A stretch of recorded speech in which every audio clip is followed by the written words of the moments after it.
आपण आज एका खळबळजनक आणि चर्चेत असलेल्या विषयावर बोलणार आहोत.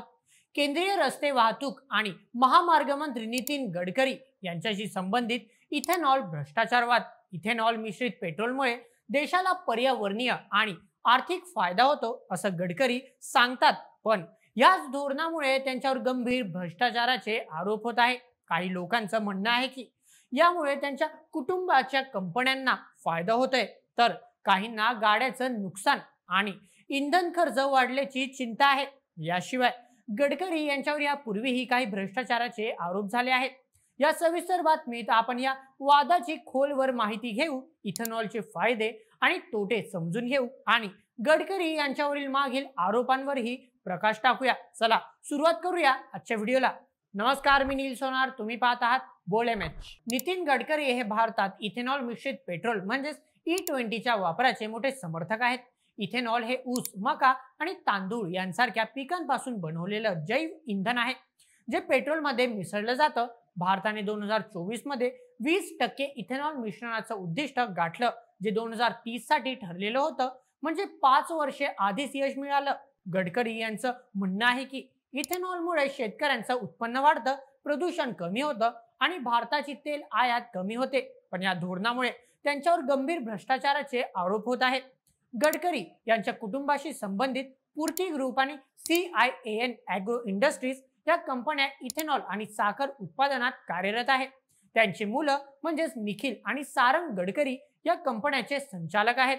2024 मध्ये CIAN ॲग्रोने चेन्नईच्या रामचरण ग्रुपसोबत कार्बन डायऑक्साईड पासून इथेनॉल बनवण्याचा करार केला, ज्याला गडकरी यांनी प्रोत्साहन दिलं. काही लोकांचा आरोप आहे की गडकरी इथेनॉल धोरणाला जोरदार पाठिंबा देऊन आपल्या कुटुंबाच्या व्यवसायांना फायदा पोहोचवत आहे. सोशल मीडियावर असा दावा केला जातोय की गडकरी यांच्या कंपन्या इथेनॉलमुळे मोठा नफा कमवत आहेत, तर सामान्य लोकांना मायलेज कमी होऊन आर्थिक नुकसान होतंय. गडकरी यांनी हे आरोप फेटाळले आहेत. त्यांनी सांगितलं की E20 मुळे गाड्या खराब होतात किंवा मायलेज कमी होतं, ही पेट्रोलियम लॉबी पसरवत असलेली खोटी माहिती आहे, कारण तेल कंपन्यांना पारंपरिक इंधन विक्रीतून फायदा होतो. त्यांनी असंही म्हटलं की त्यांच्या कंपन्या गेल्या काही वर्षात 30 कोटी रुपयांच्या तोट्यात आहेत, त्यामुळे वैयक्तिक फायद्याचा प्रश्नच येत नाही. E20 पेट्रोलमुळे जुन्या गाड्यांचं मायलेज 3 ते 6% कमी होतं, असं काही तज्ज्ञ आणि ग्राहकांचं म्हणणं आहे. यामुळे इंधन खर्च वाढला आहे, पण पेट्रोलच्या किमती कमी झालेल्या नाहीत. काहींनी याला जुमला म्हटलं आहे, कारण गडकरी यांनी आधी दावा केला होता की इथेनॉलमुळे पेट्रोल स्वस्त होईल. गडकरी यांनी सांगितलं की E20 पूर्णपणे सुरक्षित आहे आणि त्याची चाचणी automotive research association of India म्हणजेच ARAI आणि society of Indian automobile manufacturer यांनी केली आहे. त्यांनी आवाहन दिलं, E20 मुळे एकही गाडी खराब झाल्याचं उदाहरण दाखवा. त्यांनी ठोस आकडेवारी सादर केली. 2014 पासून इथेनॉलमुळे 1.44 लाख कोटी रुपये परकीय चलनाची बचत झाली. शेतकऱ्यांना 1.25 लाख कोटी रुपये मिळाले. बिहार आणि उत्तर प्रदेशात मक्याचं उत्पादन 3 पटीने वाढलं आणि मक्याची किंमत 1200 रुपये प्रति क्विंटलवर 2600 रुपये झाली.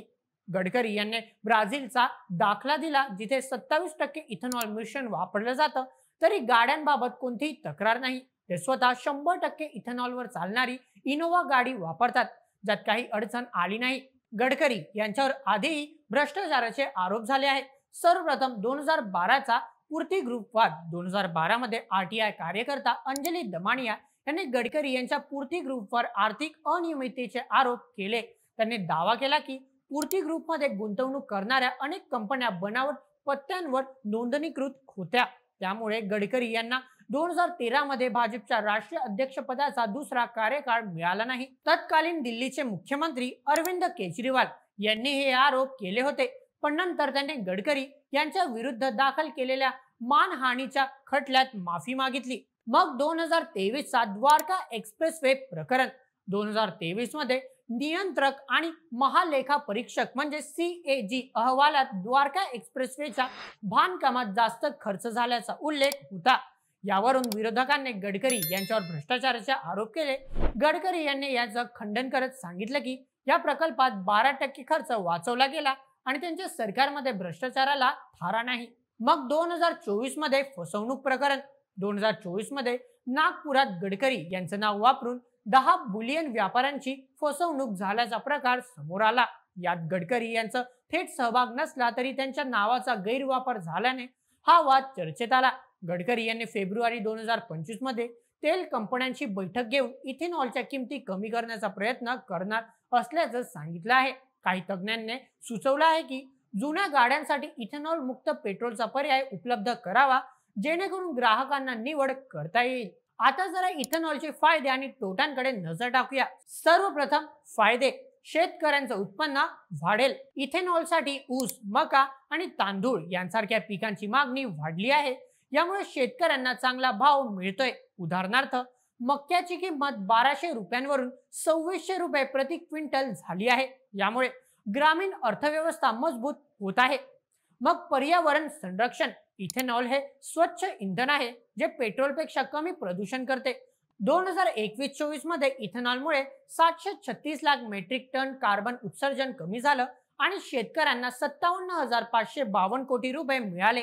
मग तेल आयात कमी, भारत दरवर्षी 22 लाख कोटी रुपये किमतीचं तेल आयात करतो।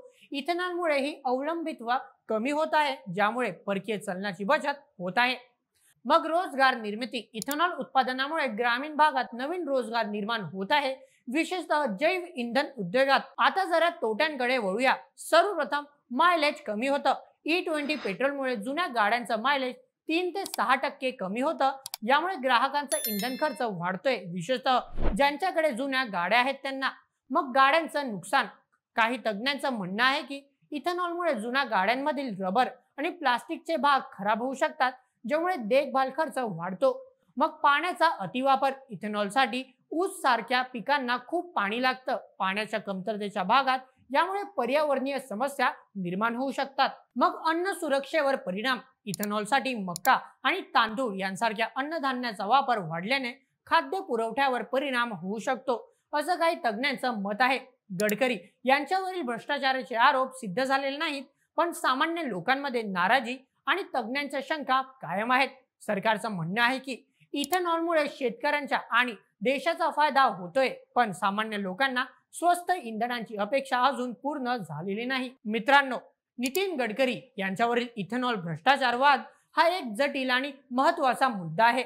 एकीकडे इथेनॉलमुळे शेतकऱ्यांचं उत्पन्न वाढतंय, प्रदूषण कमी होतंय आणि तेल आयात कमी होतंय, तर दुसरीकडे मायलेज कमी होणं आणि जुन्या गाड्यांचं नुकसान यांसारख्या तक्रारींमुळे लोकांमध्ये नाराजी आहे।